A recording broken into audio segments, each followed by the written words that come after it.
Hayu urang diajar basa Sunda. Ayeuna urang diajar cara miara kabersihan diri jeung lingkungan. Dangukeun Bapak Guru ieu nya. Huntu kudu dikosok.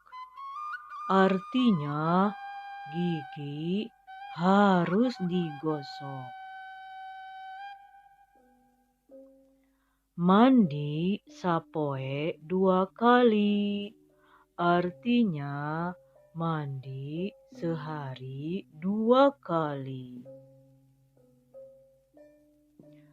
Kuku kudu dipotong.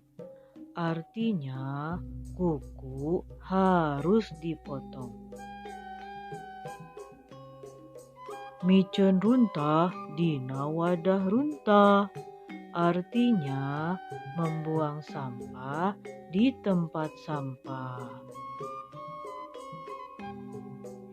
Tah eta cara miara kabersihan diri jeung lingkungan. Wilujeng diajar soleh-solehah SD pintar.